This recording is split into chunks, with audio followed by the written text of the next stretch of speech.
¿Cuáles promesas de mi amor seguirán contigo? Me olvidarás, me olvidarás. Junto a la estación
del Gobierno del Estado de Jalisco. Agradecemos su presencia en este escenario.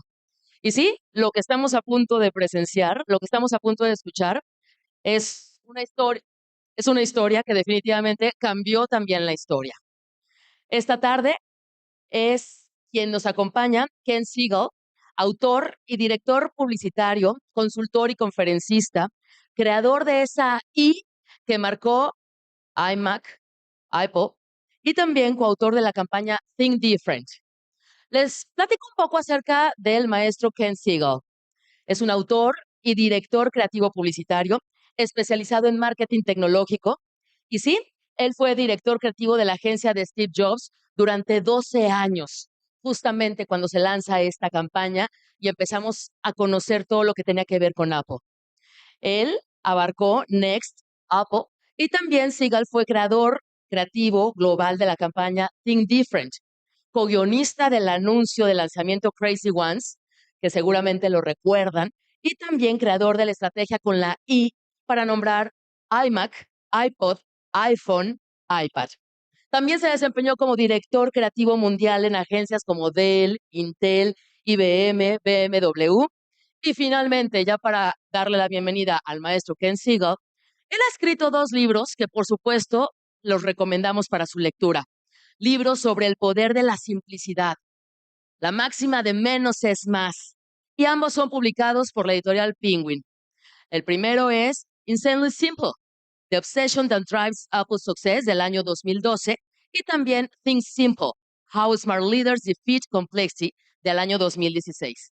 Please welcome Ken Segall. Bienvenidos. Un aplauso, por favor. Wanna spend tonight like the last night of our lives, chasing.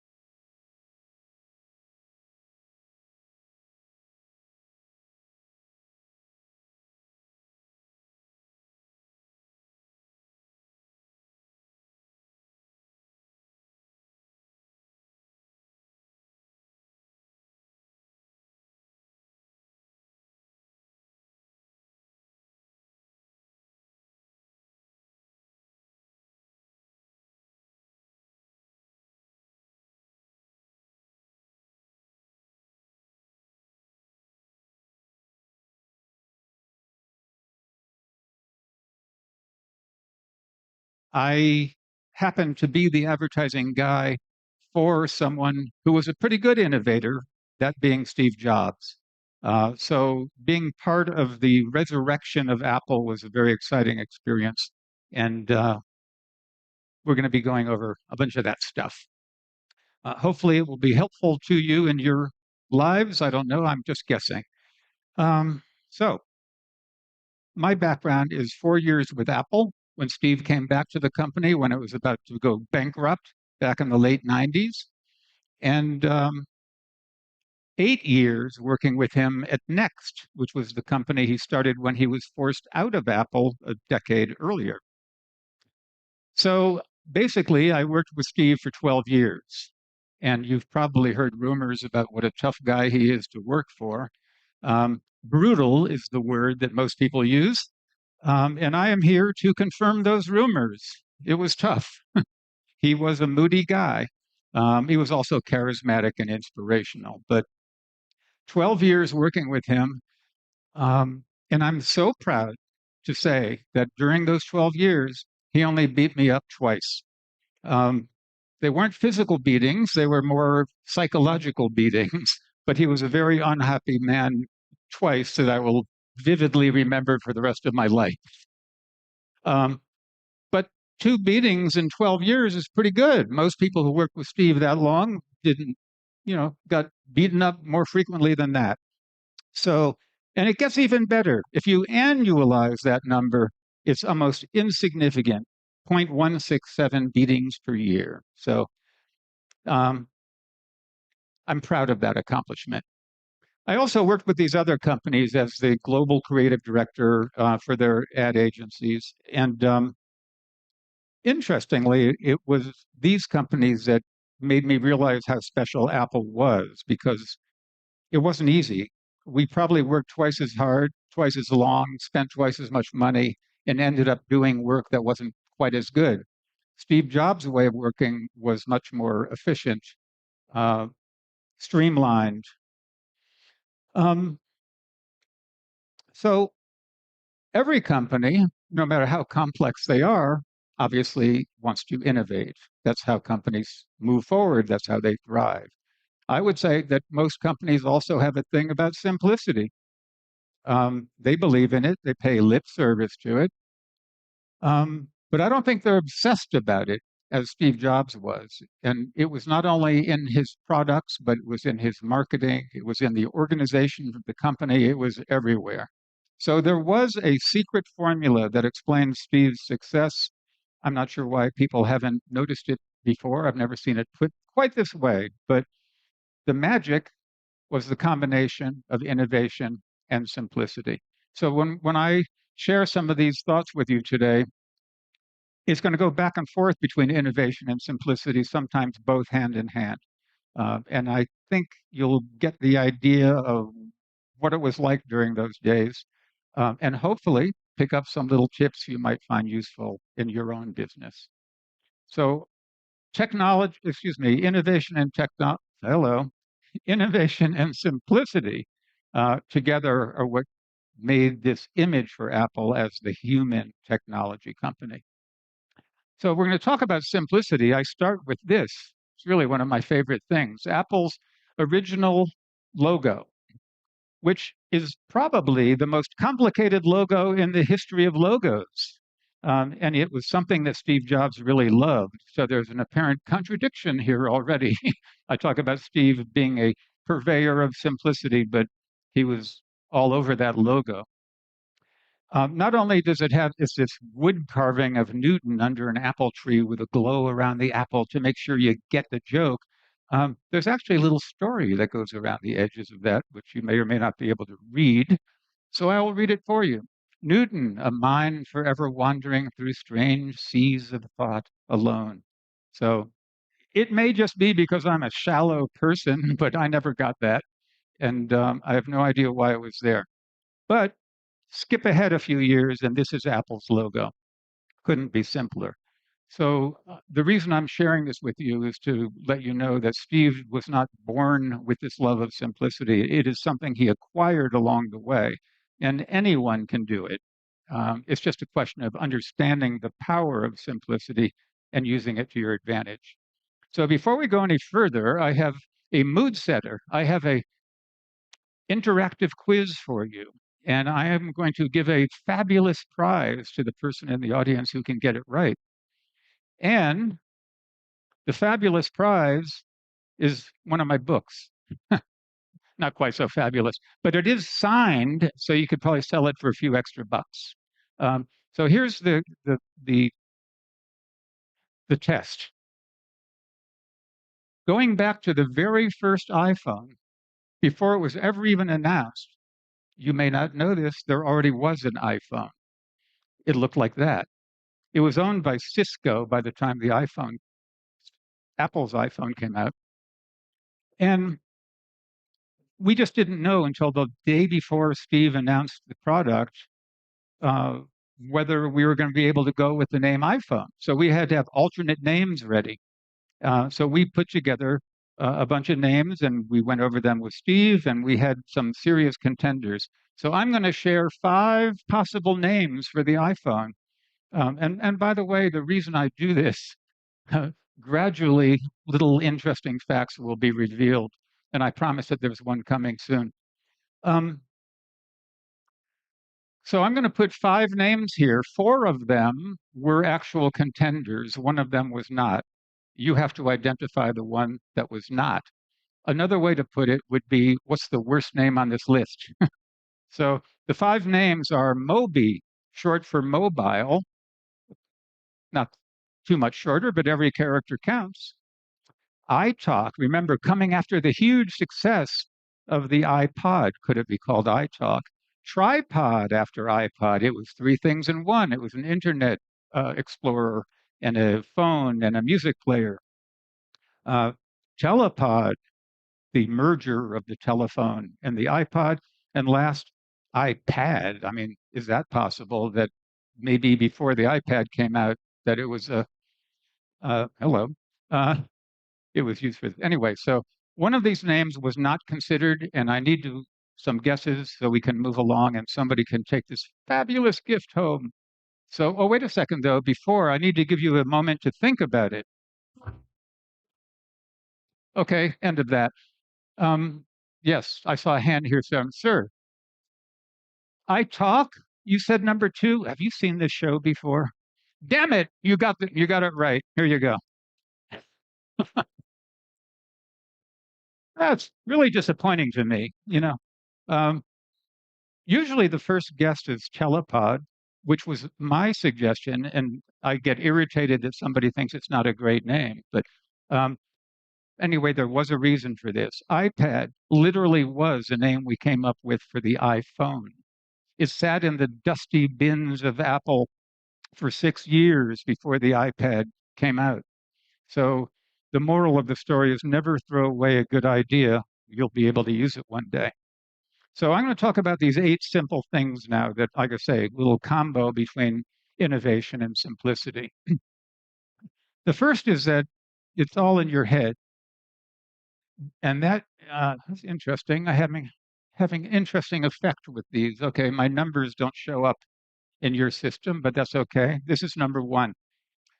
Um, Simplicity is a perception. It's personal. What I think is simple, you may not think it's simple, and vice versa. Um, I would argue that pretty much everything you see in this world, especially in this room, innovation in particular, weeks, months, years went into making a thing. Even a website goes through that kind of evolution. Um, None of that matters to the consumer. You see what you see. You judge a product on what it is. Um, so my example I use is a tree. Very common. You see it everywhere. You don't think about it. But it has a complex root system. It has capillaries running through the leaves. It feeds via photosynthesis, which I forgot how that works back when I was 12 years old. But it doesn't matter because you see the tree, and the tree is all that's important. It's there, part of life, and you don't think about it. So that's the way, when you pick up an iPhone or anyone's phone, you don't care about those things. It's either simple to you or it isn't. Um, so what I talk about isn't anything that's like a real measurable thing. It's the perception of simplicity. And I think what Steve excelled in was getting people to perceive that they were having a simple experience, even though the reality might have been a little bit, more complicated than that, but you could create the air of simplicity. So uh, setting the course. When Steve came back to Apple in the late 90s, the company was literally 90 days from bankruptcy. And uh, we had no new computers. The iMac, sorry, wouldn't be there for 8 months. So we had to do something for 8 months. So basically, we had a bunch of meetings. Yeah, just kidding. Uh, this was actually one of the quickest campaigns I've ever worked on, from concept to going on the air, because we didn't want to waste any time. So we came up with this Think Different campaign. And the idea was that we would celebrate the lives of people who really changed the world for the better, and the implication that Apple makes tools for these kinds of, for people who think differently. So I happen to love the words think different because they could have been, they go all the way back to the beginning of the company. When Steve created his first computer with Steve Wozniak in his garage, that would have made perfect sense. They were thinking different. I should also point out that this is actually damaging to my own ego, because although I was the chief writer on the premises, I didn't write that. I wish I did, but an art director did, of all people, Craig Tanimoto. I will respect him forever because they were pretty brilliant words. Um, so this campaign had to appeal to 3 different groups of people. people who used to know Apple when it was doing well, but it had turned mediocre for many years, and people who might have been too young to even know the successful Apple, but so they needed an introduction. And the employees of Apple was the third group because we wanted to fire them up. So we went back and forth on the words to the commercial. I want to play you this launch commercial. And Steve was really, really enamored of the words. He didn't write the commercial, as some people believe, but he was a great client, and we went back and forth with him. So there came a time when we had to choose a voice to go on the commercial. So we said, Steve, we got a fabulous idea. You're going to be the voice. Congratulations. And he said, wrong. I hate the idea. I will never do that. He said, I love this commercial. I love what it says about Apple, but I don't want to be a distraction. If I do the voice, people are just going to be talking about what an egomaniac I am, and I don't want that kind of distraction. So no. So we had a big, I won't call it an argument, let's call it a friendly debate. And he agreed to actually give us a reading. So there came the day I went up to Apple with my sound guy and set up in the Apple auditorium, and Steve kept us waiting and waiting and waiting, a very long time.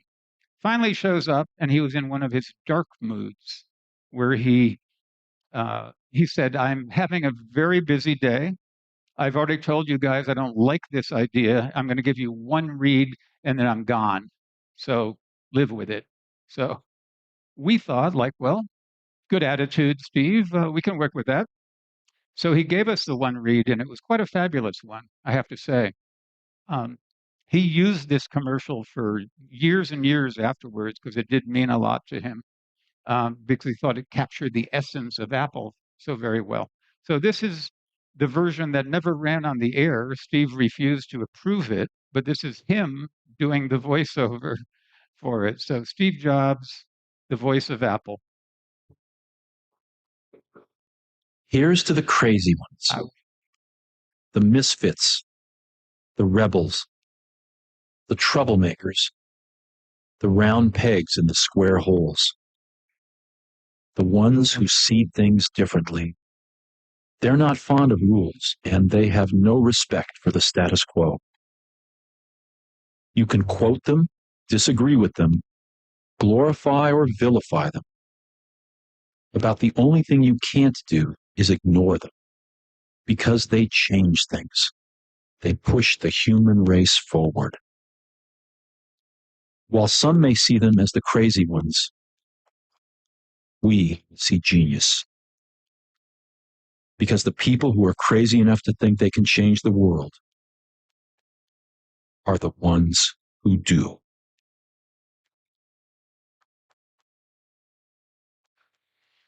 So just so you know what it was like to work with the man, he gave that really nice, soft, emotional read.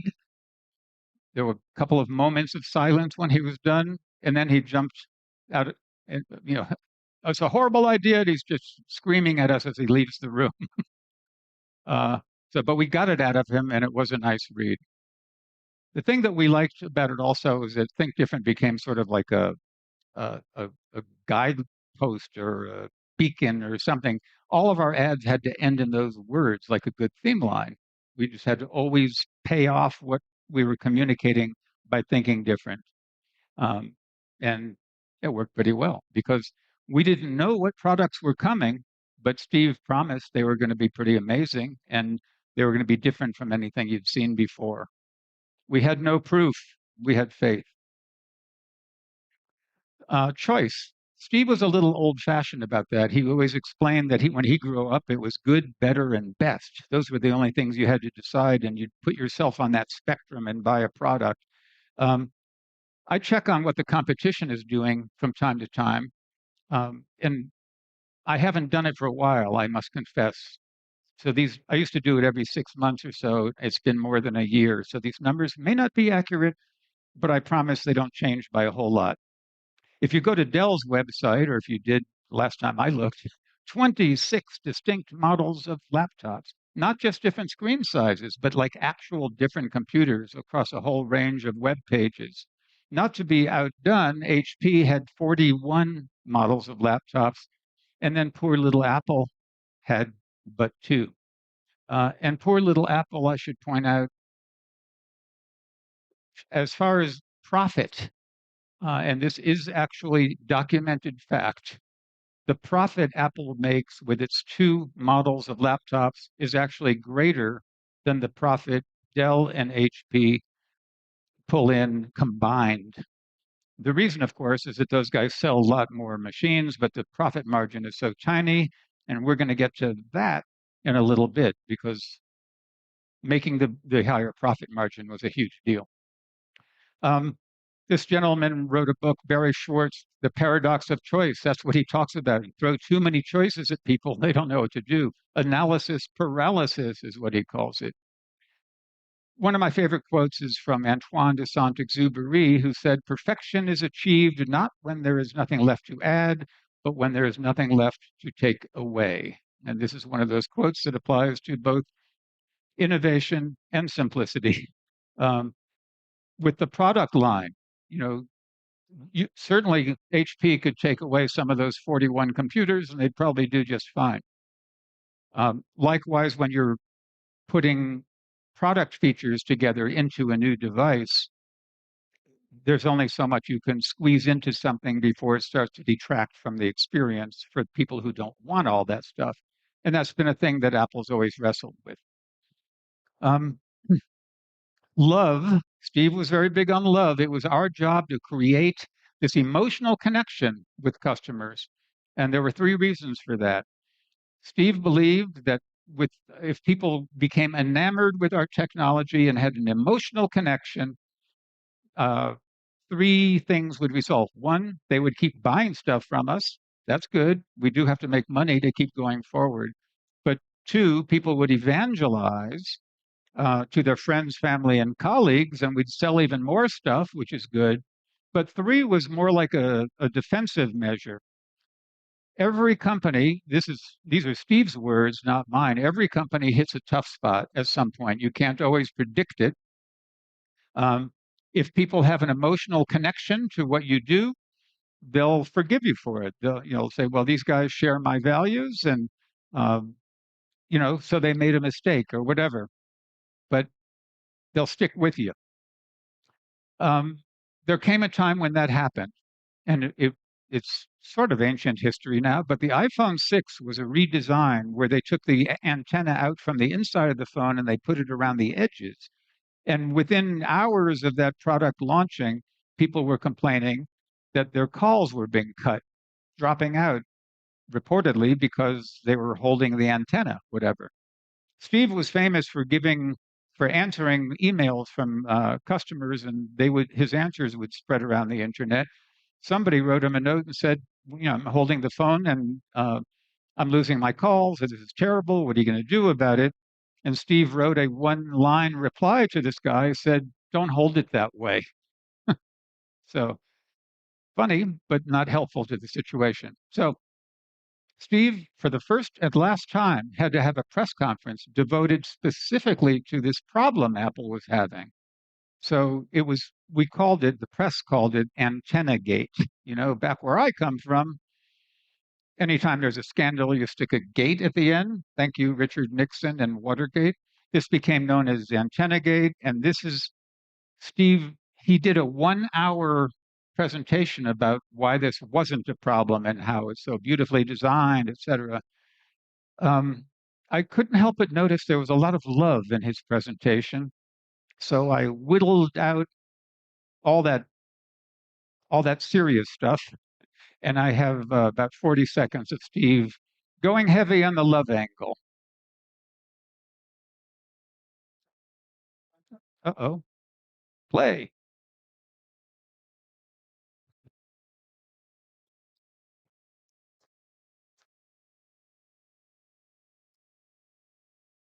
I love you so.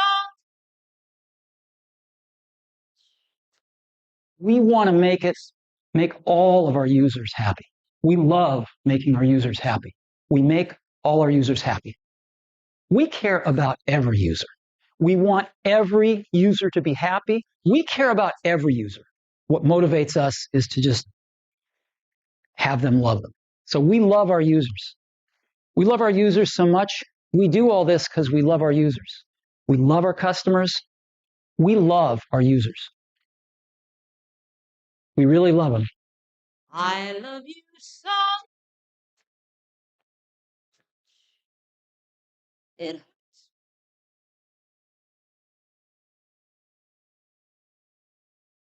Oh, there we go. Unnecessary, but thank you.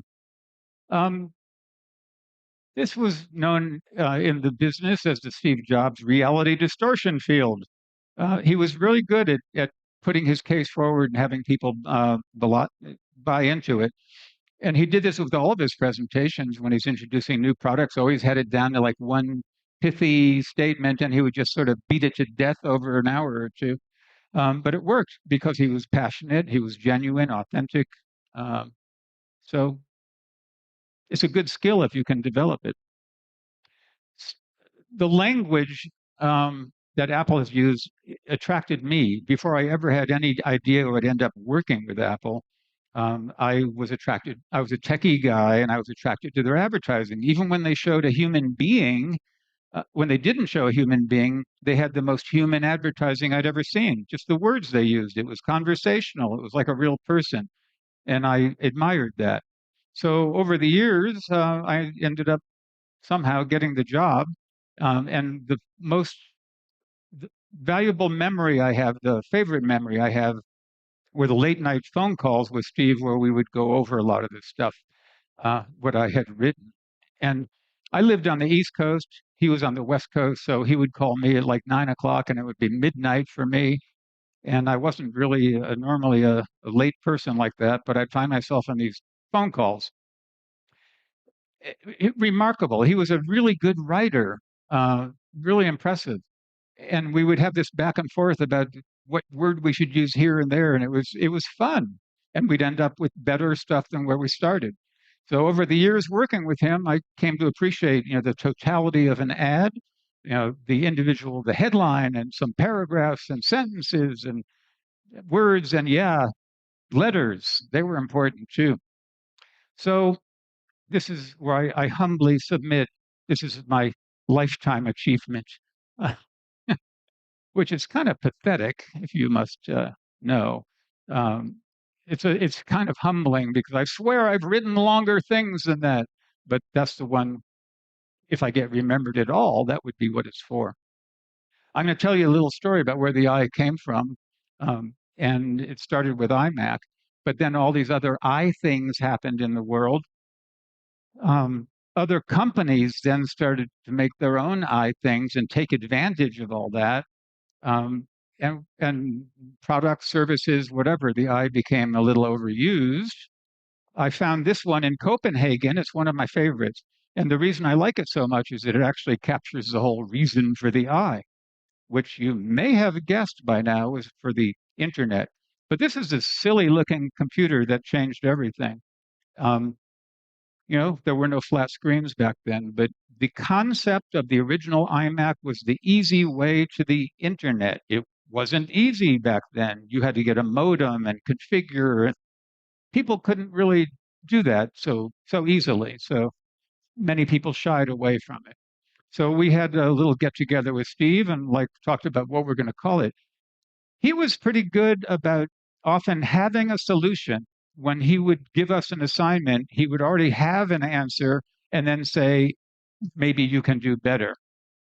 So Steve had an idea that he liked, and I should actually rephrase that. He had an idea that he loved. He thought this was like the coolest name ever, and it was MacMan.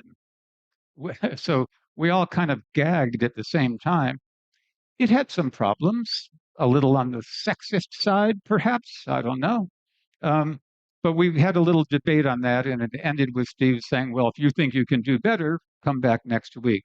So we come back next week, and I have to say iMac was in the first 5 names I came up with. And I don't say that to brag about my creative genius, because I think it was an exercise in pure logic. The concept was to get to the internet. So I for internet, Mac for Macintosh, made all the sense in the world. However, Steve hated it. He hated the 4 other names we showed as well, and sent us back to the drawing board. Came back a week later with 3 more names, which he hated. And then I had to pull iMac out of the bag again because we still believed in it.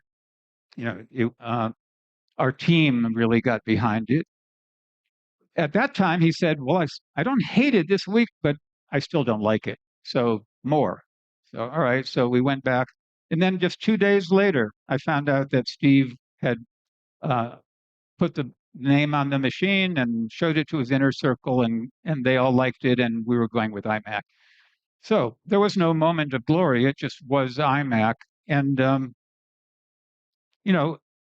with, with all the alternate universes that we see today in various entertainment places, I often think about the alternate universe where MacMan became the name of this computer, because I suspect you'd be sitting there today with your phone man or your pad man or something like that.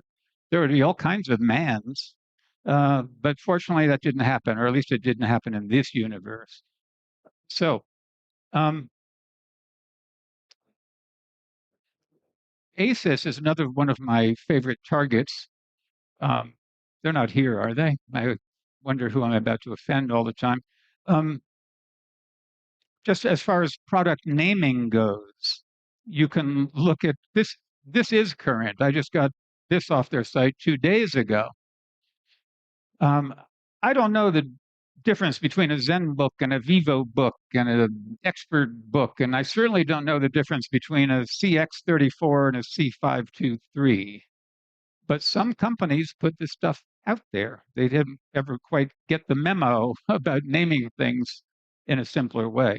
So, not to over glorify Apple here, but Lee, we can probably decode here. There must be some hidden code that you have to know, right? Well, MacBook Air, I think it's a pretty good bet that it's light, probably thin. MacBook Pro, I'm thinking maybe more features, a little heavier for pro level people. So there's not a lot of mystery there. Steve was insistent that the products kind of sell themselves by mere mention of their name. Don't get me started on the iPhone naming, though. That's a whole different thing. So maybe we can meet back here next year and talk about that. The name of the company itself is interesting, because remember when Apple appeared, the only computer company people really knew about was IBM, International Business Machines. Not the friendliest name for a computer company. And here comes Apple. So this is Steve explaining why they went with Apple.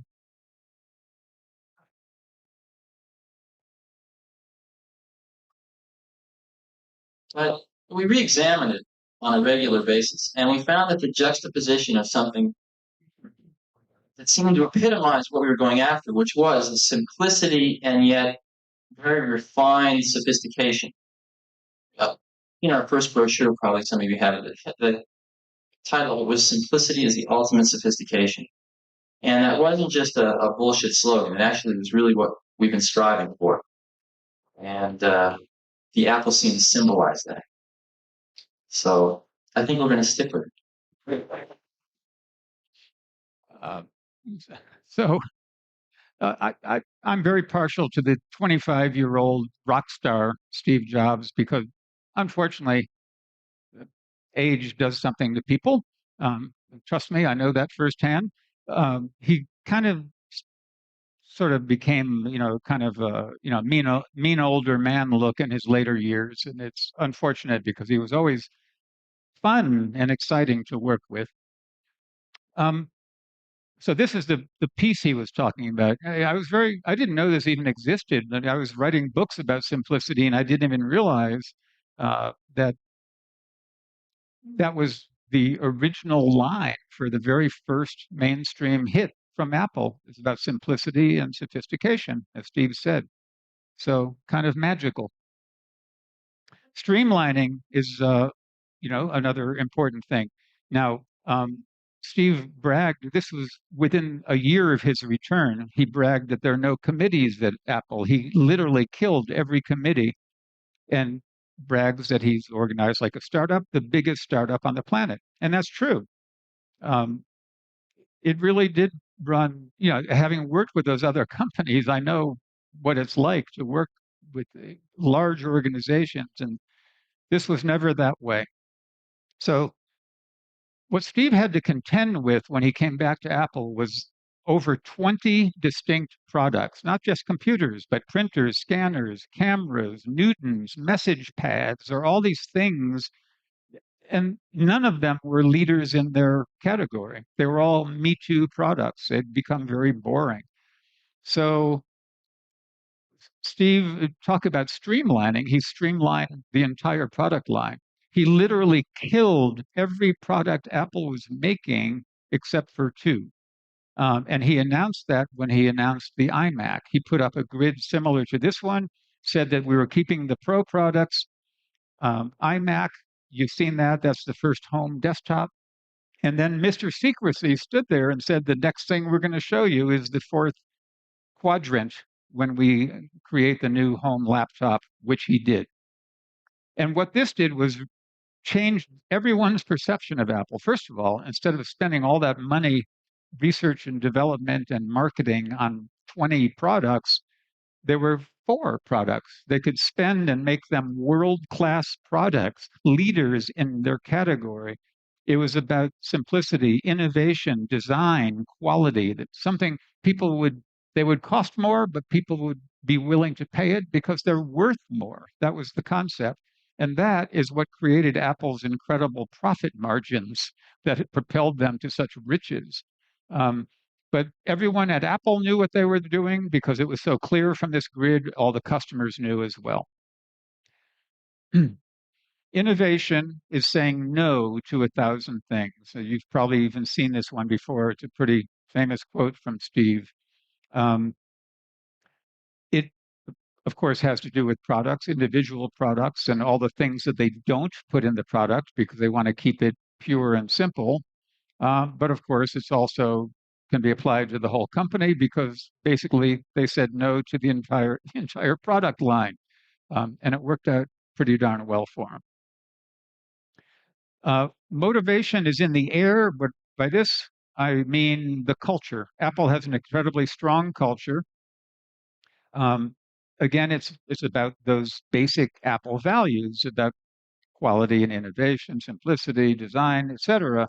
When you go to work at Apple, if you absorb it from all the people around you, and it's very motivational. You do your best work there, at least that's the idea. If you don't fit in, if you don't, assimilate those values, your time at Apple probably wouldn't be very long. You leave on your own, or you would be asked. So here's another very quick clip. And this one, we got to keep it between us here because he's saying something about Microsoft. Are they around? Anyone here? Anyway, Steve was asked by a journalist to give his opinion of Microsoft, which he did. Very short answer. The first half has nothing to do with what we're talking about, but I think it's hilarious, so I make you watch it. The second half is about what we're talking about, so this is a quickie. The only problem with Microsoft is they just have no taste. They have absolutely no taste. And what that means is, I don't mean that in a small way, I mean that in a big way. In the sense that they don't think of original ideas and they don't bring much culture into their product. So the first half of that, it's like, I don't mean that in a small way, I mean that in a big way. That one always gets me. In Microsoft's defense, however, I will say they've come incredibly far since this time. But back then, it is true. They didn't show a very good level of taste. I would have to agree with Steve on that one. But now they've transformed. So kudos to Microsoft for doing that. What he was talking about bringing culture into the product is that, You don't make great products because some guy at the top says, make this product. It's everyone who works on it. It's a team, lots of people. And if they all believe in this stuff, it shows up in the product. And that's what I believe has happened at Apple, and that's what has set them apart. Minimizing is another very big one. And this is one of my favorites because it has to do with Apple University, which you probably didn't even know exists, but it does. New executives, incoming executives at Apple have to take a course at Apple U, which basically teaches them the company's values. It goes through some case studies, and about what worked and what didn't work, and why they did what they did or why they didn't do anything. The idea is that incoming executives would see new opportunities, or they would have to meet certain challenges, and being well versed in Apple values would be helpful. So they talk about minimization at Apple U, and they use this visual aid courtesy. Oh, there it is down there. You're right. I forgot to point that out. That window, that's Apple University. This is their visual aid, a series of 12 water drawings by Picasso, which he did over a 12-day period. Now you may be saying, I only see 11. Correct. I had to take one out because I wanted to give the man credit. But you can see he started with a very descriptive illustration of a bull. Obviously, it's a bull, pretty accurate. And then it went through sort of an arty phase, and it ended up being nothing but a few scant lines. And this is the thing they teach at Apple University. In just a few lines, it still communicates bull. You can't not look at that. You can't look at that and not think of bull. But it's artistic, it's memorable because it's so sparse and so communicative. It sticks in your head. It's more memorable. So it's more attractive, it's more memorable, it's got a lot going on. So they teach when you're designing new products at Apple to keep that in mind. You can minimize without losing any meaning. That last bull is 100% bull. It didn't lose a bit of its communication value, but it's more pleasant to look at and more memorable. The same could also be true and they do teach this there, it's also true of a PowerPoint presentation. Oops, I mean Keynote. Yeah, and I will say, having worked in the world of Intel, for example, and Apple, the difference in the PowerPoints was astounding. We would get 40-page briefs from Intel that had text overflowing, bounding boxes and all. And then Apple was just like one sentence on a page and a beautiful picture. And in 8 pages, it communicated absolutely everything you'd need to know. But I'm not partial. I'm just sharing. Steve once said, we make progress by eliminating things, by removing the superfluous. And it is my belief that there's a lot of superfluous in this world, and those who have the skill, the ability to remove it, make themselves more valuable as employees, and certainly help move a company forward. So Steve had this knack of looking at everything through this lens of simplicity. And if I took anything away from my working life with Steve, this would be it. I try to see things and imagine them made simpler, which is really easy to do because everything around you, I guarantee, is more complicated than it needs to be. And again, I'm not talking about losing, the communication like with Picasso's bull. I'm just talking about simplifying for the sake of clarity. Steve once said, simple can be harder than complex. You have to work hard to get your thinking clean to make it simple, but it's worth it in the end because once you get there, you can move mountains. There are a lot of great pithy quotes from great business leaders, and I don't mean to diminish any of them, but do keep in mind that this is the philosophy of a man who inherited a company that was 90 days from bankruptcy and ended up turning it, in 14 years, turned it into the most valuable company on earth. So it could have been said simpler, though. Simple can move mountains, but I used to spiff up Steve's words sometimes, and his version is better than mine, though, so forget you saw that. Now, this appears to be the end, but I have tricked you, and there's a little bit of extra at the end because I like to have a bit of a good time. Not that this wasn't a good time, but it can be even better. I would like to share with you just a couple little things from my site called Scupertino, which I'm sure you've never heard of, although 5 million people have. We've had that many visitors over the years. But it's an Apple-centric humor site. You would think there wouldn't be such a very large call for such a thing, but yeah, there are people who like a good laugh. So we would often focus on the things that people complain about. Apple just wants your money. They don't really invent anything. They want to rule the world, and we just have fun with that because we don't believe that. And I do know also that Steve Jobs happened to love it when there was satire about Apple on television. He thought that meant we're becoming part of the culture. So remember that problem with the antenna on the phone. This is a Scupertino story. We invented the iHand, which was a wooden hand that you could hold in your hand, thus eliminating the problem of your fleshy fingers shorting out the antenna on the edges. We had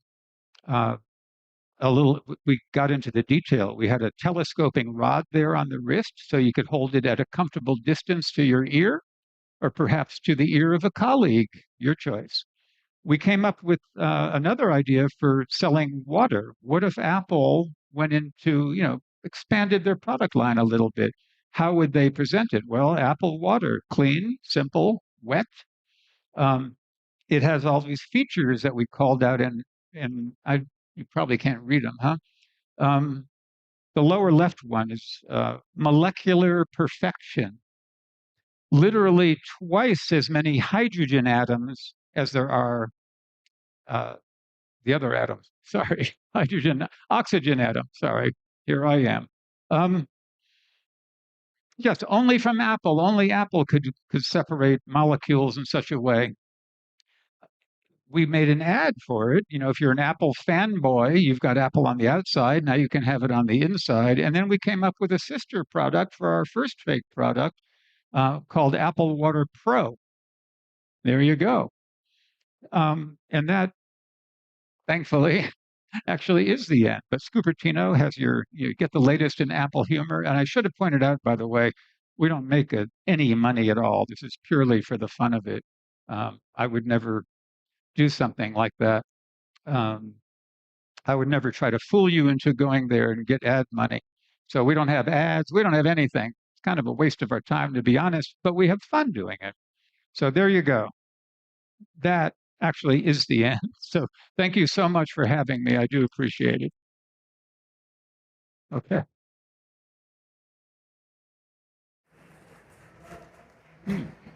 Interesting.